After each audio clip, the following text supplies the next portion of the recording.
Do begin with an update on that breaking news we've been following, the death of a firefighter and a community in mourning. Dan Kennedy is live now in Lawrenceburg, where a news conference was just held. Dan.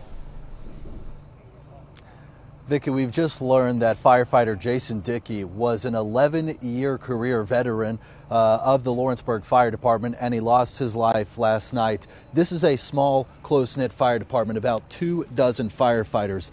Firefighter Jason Dickey, pictured right here, killed last night in this fire, and several others were also injured, including firefighter Sherrill, who remains in the ICU at this time. Also injured were firefighters John Brewer and Captain Brian Green, and also a captain with the New Prospect Fire Department, who's expected to be released a little later today. We have some brand new video from Sky 5 overhead of this home on Hood Lakes Road. The fire call actually came out at about 4:30 yesterday afternoon. Fire crews arrived on the scene. It was an elderly couple inside who managed to get out, and then by 8 o'clock last night, as they continued to battle this blaze, the Mayday call came in, firefighters' worst fear.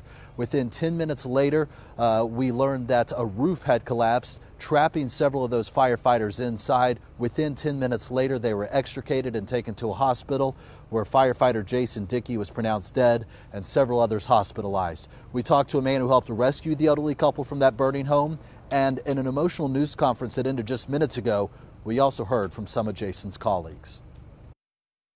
We lost a hero. We've lost a man that saved several lives in his 11-year career. Literally out of creeks, fires, and different calls we've had. He's a faithful member of this fire department. He loved his job and he loved what he did. Today this department's hurting. Today these men are hurting. And today they need your support, and we thank you for your prayers.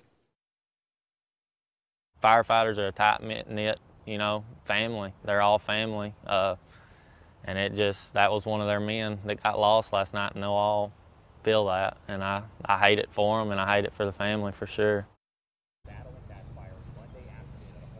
They certainly are feeling it this morning. It was an emotional news conference here at the Lawrenceburg Fire Department, where now a flag flies at half-staff in honor of firefighter Jason Dickey, who, by the way, leaves behind a wife who is pregnant and expecting a child in just a few weeks. Also leaves behind a 16-year-old daughter, a son who's 11 years old, and a daughter who is 2 years old. I also want to talk about the close-knit fire community, and really the close-knit Lawrenceburg community in general. This entire parking lot was full of supporters for that news conference here, rallying around Jason's family. And I also want to talk about all these fire departments who came in to assist with the Lawrenceburg Fire Department overnight while they were busy mourning the loss of one of their own.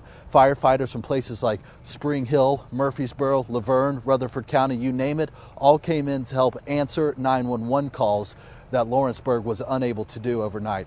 It is going to be a tough day for this community, as this is only the second firefighter ever to die in the line of duty in Lawrenceburg, and we're going to have continued coverage throughout the day, the loss of firefighter Jason Dickey and the recovery of those other firemen who were also injured last night. Reporting live in Lawrenceburg, Dan Kennedy, News Channel 5.